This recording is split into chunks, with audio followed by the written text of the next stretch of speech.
10, 9, 8, 7, 6, 5, 4, 3, 2, 1. All systems go. You're listening to Sudbury News Talk. I want to show you something. Stand by. On the morning shift. Anything Could happen. Sudbury News Talk on the morning shift.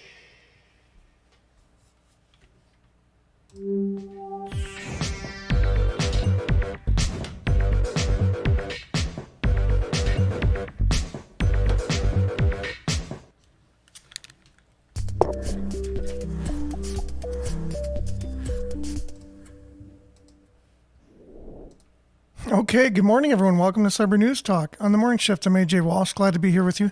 Thankful that you're here with us on this truncated version of Sudbury News Talk. I was just sitting here with a computer, basically feeling like I was watching paint dry for about, the better part of an hour, waiting for the computer to do its thing, waiting for the software to do its thing, and just kind of watching it going, I don't understand computers when they just decide to do what they do. And so we're not live on CKLU 96.7 FM right now. We're just doing a live on YouTube. And so I'm just going to check in here. We'll do a quick show and do as much as we can in a short period of time. It is what it is. You can't change technology unless you change technology. So it is what it is, like I said. So thanks for being with us, and we're going to dive right in.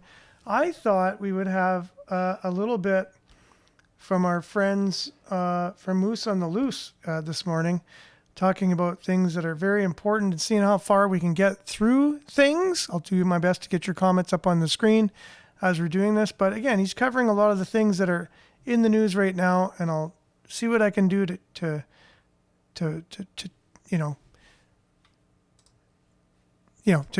kind of comment as things are going along. But here we go.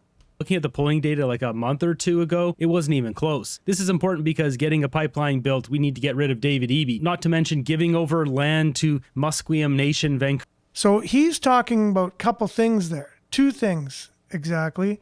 One about the land that's being given back to the Indigenous people in Vancouver. So there was just breaking news yesterday.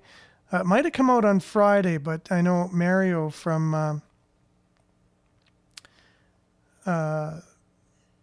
what's his last name? Mario for the North, basically, talking about the land issues in Vancouver, which is huge. And just to kind of get an idea about what's been going on in Canada, in Vancouver area, in British Columbia. So David from Moose on the Loose was talking about how the premier of BC's got to go, and that he's kind of losing support, and looks like that will happen. Is probably a good thing for what's going on in BC. So Mario kind of sums it up here. Massive and breaking news. I generally don't make videos this early in the morning, but this one's important. This is still not covered in mainstream media, but Juno News just broke the story that Canada just handed control of all of Vancouver. This includes Richmond, this includes Burnaby, to the Musqueam Indian Band. And the area is larger than what I highlighted, but this is the general area. Literally, it's all of Richmond, Vancouver, and Burnaby. And they did it quietly.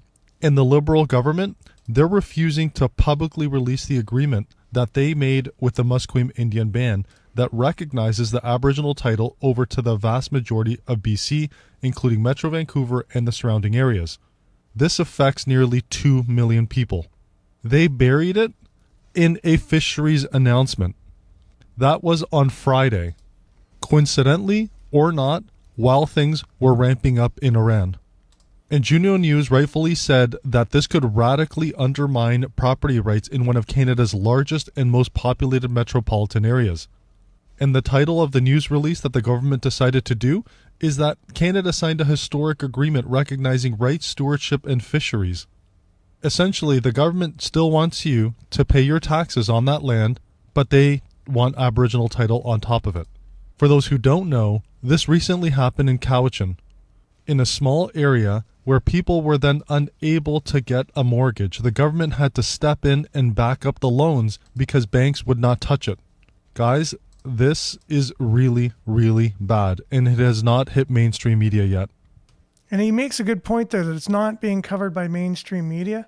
We have a knowledge of why that could be because mainstream media doesn't cover real news anymore. But speaking of that, just kind of still kind of living in that world because you can't get out of it.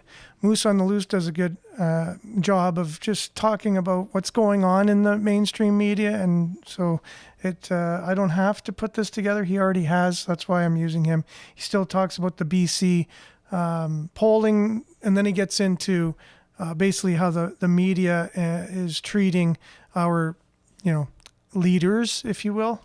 Vancouver, all that. We need a strong BC premier to push back against that nonsense. Moving ahead, we've got Pierre Poilievre over in the UK, meeting with business leaders, having a good time, meeting with some people. Says here he spoke with British parliamentarians, business leaders tonight about the immense opportunity of a new partnership with the UK, New Zealand, and Australia for closer ties on trade, security, boosting growth, that kind of thing. What's really going to happen here is Poilievre's going to have all this footage of him talking with these leaders, and this is going to get put into the UK media, and the UK media then will hopefully put this out in an honest manner and not just be slagging him like CBC does. And since the CBC doesn't exist in the UK, it'll get some positive coverage. With that, Poilievre going on Peter Mansbridge's show, numerous different clips here. This is a 45-minute interview. I'll just show you a few clips, starting with this one on the Trump tariffs. All those things will give us a leverage, and I would use that leverage to negotiate my singular objective, which is that we have tariff-free access to the states while remaining a sovereign economy and country. And you think that leverage could do that? Tariff-free? That's the goal. You start with the most ambitious possible goal. I don't know why the Carney government is conceding or waving the white flag in accepting that there will be permanent and unfair and unreciprocated American tariffs on Canadian goods. I would rather go to the United States and say, look, these are the things that you need that we have, and you're only getting them if we get what we want, which is we want to be able to sell our products into the biggest and most lucrative economy the world has ever seen. Throughout that interview, he mentions a bunch of them there, whether it's F-35s, oil, you name it, all the typical stuff, right? There's another area that you made pretty clear in your speech that you fundamentally disagree with Mark Carney, and that's over China. What is the issue there? What is the problem? Carney says there's a rupture in the relationship with the U.S. Part of the way of making up for that is opening the doors to China. I love the way Peter Mansbridge asked this as if he doesn't know what the issue is with China. The guy's been a journalist for I don't know how many years. He really honestly doesn't know. You don't agree with that? Why not? It's not that I object to opening the doors to talking trade and diplomacy with China. We should be talking with everybody. The Chinese make up a magnificent civilization, and there's a lot that we can benefit from each other, but there's just no way that we should proceed with a permanent rupture with our biggest customer that buys 3/4 of our exports and our closest neighbor in favor of what Mr. Carney calls a strategic partnership for a new world order with Beijing, a regime that Mr. Carney himself said was the biggest threat to Canada only a year ago. This is really smart. So what he's doing here, using the same language as Carney, the rupture, it makes him feel more familiar. It makes him feel more approachable because Carney keeps using that word over and over. This is a smart communication strategy, probably coming from Steve Outhouse. So if we have to choose, our bigger customer, where we sell 20 times more to the Americans than we sell to China. And that is not going to radically change overnight. So we cannot sacrifice our relationship with our biggest customer in favor of a tenuous and risky partnership for a new world order with the regime in Beijing. That's so well said. We shouldn't be sacrificing our American relationship for the risky regime in Beijing. The comments in here are just so vile. A bunch of crazy liberals. Hey, Skippy, don't even know why you're still given airtime. I guess there's nothing important going on. They need to fill some dead air. What kind of comment is that? Comment on what he's saying there, not to mention what's going on in Iran right now. There's plenty of stuff happening in the news. Now, before we jump over to CTV, where Vasti Capellos talks to Peter Mansbridge about his interview with Pierre Poilievre, I thought this was a great little segment here right at the very end. So basically, Peter Mansbridge says, thanks for coming on, and they end it there, and then this happens. Fascinating conversation. I appreciate you taking the time to do it, and it's good to talk to you. Hopefully we'll do it again sometime. Thank you very much, Mr. Mansbridge. You can call me Peter. Well, I would have, but you called me Mr. Polyev, so I didn't want to be presumptuous. You're the leader of the opposition. His means Majesty's loyal opposition. It's the worst damn job in the country. You should be calling me by my first name. I'm a mere commoner, after all. That's pretty fun, loose, and like real. So jumping over to CTV, Vasi talking to Peter Mansbridge. Some interesting takeaways here. And just remember, this is what's getting pushed out across Canada. So these two things intersect at the same time. And in that interview, you see him dealing with a lot of those issues, or trying to deal with them. The issue is going to be, how real is this new Pierre Poilievre? And how real did you feel it was? I thought he was pretty real. You know, every once in a while, the old Poilievre would come out in the interview, but there were so many times where it didn't. You know, right out of the gate, you know, he walked away from the possibility of an election. Now, some would say, well, that's not surprising. He's losing in the polls, but you don't have to say it. And he was pretty clear. I don't want an election now, and it's time to work together. And and then he talked about his feelings towards Carney, which seemed to have come out as a result of that trip to Tumbler Ridge a few weeks ago. You know, two fathers on the plane talking about a terrible incident involving kids, and they found common ground. You don't want to go too far with that, and he kept making a point there are fundamental issues we don't agree on. But now's not the time for that. And he made the argument, now's the time for a sense of unity and working together. And, he said he'd offered up the idea of him going to Washington and meeting with people. And he was waiting for the prime minister to say yes or no on that. Yeah, so Pierre's willing to go down to America and talk to Trump or J.D. Vance, whoever the Carney administration wants him to go meet with, which is very interesting. He also talked about talking to people outside of those who already agree with him. And I wondered what you thought about the idea of doing that, like what your assessment of the potential effectiveness of that is. I think it's smart. In a way, he was sitting across from somebody who'd been at the CBC for 50 years. And we all know his feelings about the CBC. On that, I should note, I grew up watching Peter Mansbridge, and it's kind of sad to see on his podcast, he has so many liberals that come on. He's basically surrounded by liberals, and I get it. He's friends with these people. He's on the CBC for 50 years. But CBC wasn't always corrupt. It wasn't corrupt when I was a kid. That's more in the more recent years. And I wonder, with liberal Canadians watching Peter Mansbridge, seeing how he thinks Poilievre is being genuine in the interview, and it was a good interview, and seeing that interaction, does this warm up at least the swing voters to vote Conservative next time? Carney's clearly not getting the job done. Obviously, he's just stuffing his own pockets with cash at this point with all the Brookfield deals that he's doing. Well, in a sense, it was kind of a breakthrough, because I think it's really important that any politician, no matter their stripe, makes themselves available to all interviewers within reason. And I think it was smart for him to do this particular interview. He's got a lot of attention as a result of it.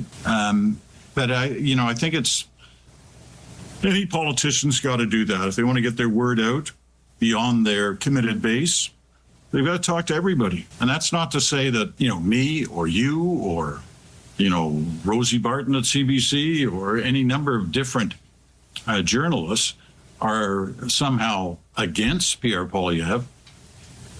We're all just journalists asking questions, and he should be. That's not a fair statement. I mean, Rosemary Barton just the other day saying it's all made up. They clearly push liberal propaganda. Is he stuck in this weird position of denial where he doesn't want to admit what he sees on the CBC? I mean, come on. Be able to sit down across from any of us. We all have different ways about, asking questions. We all have different styles. And that's good for him to meet those styles. Unfortunately, whenever he goes on mainstream media, it's just slanderous attacks over and over and over. But when bad things happen for Carney, they're not talking about that, or it blows over in a day or two. I mean, look what's happening in the media right now. Mark Carney getting wrapped up with all the stuff from India. CSIS report saying that there's still stuff happening from India. Mark Carney's like, I don't care. Let's sweep that under the rug. I got big Brookfield deals to do. Doesn't matter about all that stuff. And then what does Carney do? He doesn't take questions from reporters. And while we're talking about that, because that is such a major issue for reporters reporters, and I think I mentioned this in a previous video, that fly across the world to be with Mark Carney to get their 1 or 2 questions in every stop, and then Carney cancels it. It's like a big middle finger to these reporters, and they've noticed it. You have got to check this out. We have Janice McGregor from the CBC, as in the woke Janice McGregor. This lady, she's one of the wokest ones of them all, pushing Carney propaganda 24/7 on the CBC. She posts this, which I thought I would never see. So to preface this, we've got this post here. Miss Nita and Mr. Mukesh Ambani hosted Prime Minister of Canada and the Right Honourable Mark Carney and Miss Diana Fox Carney at their home in Mumbai for a warm and gracious afternoon. The gathering celebrated India's rich artistic traditions through folk music and classical dance performances, reflecting a shared appreciation for heritage, friendship, and cultural exchange. So here we have Mark Carney going to this guy's personal residence. This guy's big business. We'll get to him in another video, but a family visit to their home. And this is what Janice McGregor from the CBC posts. Interesting to learn about this visit with one of India's richest and most powerful families on social media instead of, say, official itinerary information provided to Canadian media. She's pissed off because this wasn't even in their itinerary. She did not know about this, especially on a trip where not even a short scrum has been afforded to traveling reporters. When you have the woke Janice McGregor pissed off at Carney because he is not transparent about where he's going and what he's doing, you know that there's trouble in paradise. Like, I can't believe this tweet here. I'm sure you'll call him out on CBC soon, and yet you kiss his butt. The mainstream media finally waking up to Carney, the grifter. Now you have to say the exact same thing to Carney and ask him the most important question: why? Janice, he's not that into you. When was the last time your legacy media held the PM to account instead of the opposition? He does it because he knows you'll let him get away with it. This is unreal. Now, jumping back to this interview here. The Liberals are ever in danger of preemptively writing Mr. Poilievre off? Well, it'd be dangerous for them to do that if they did. I mean, look, let's face it.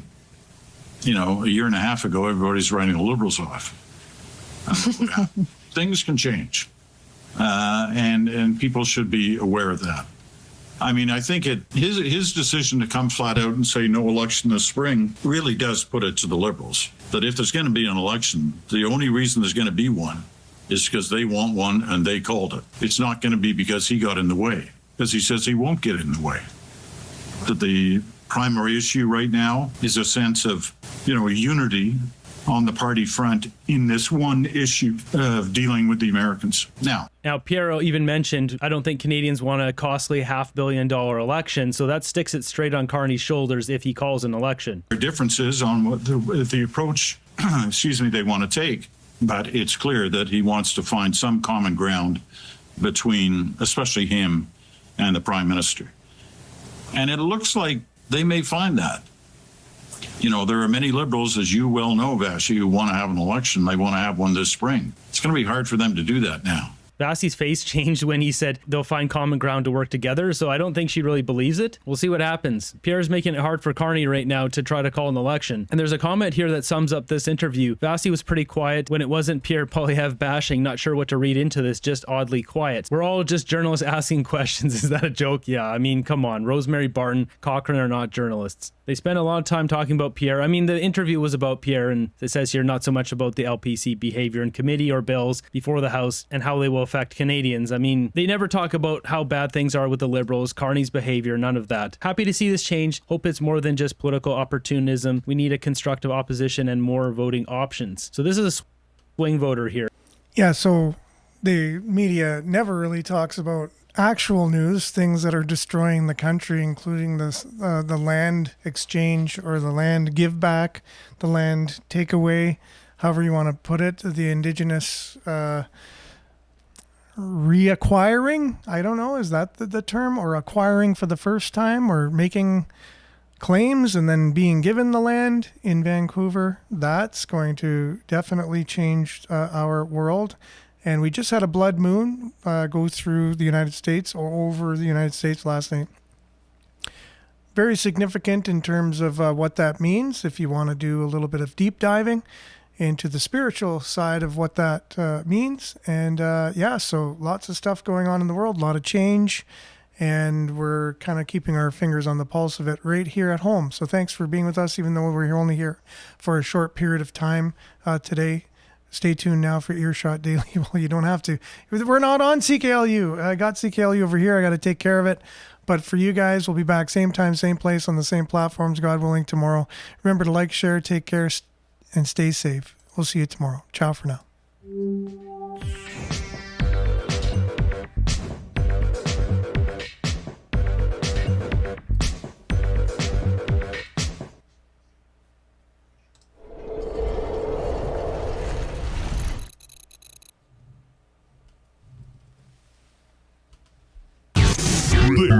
This is Sudbury News Talk on the morning shift.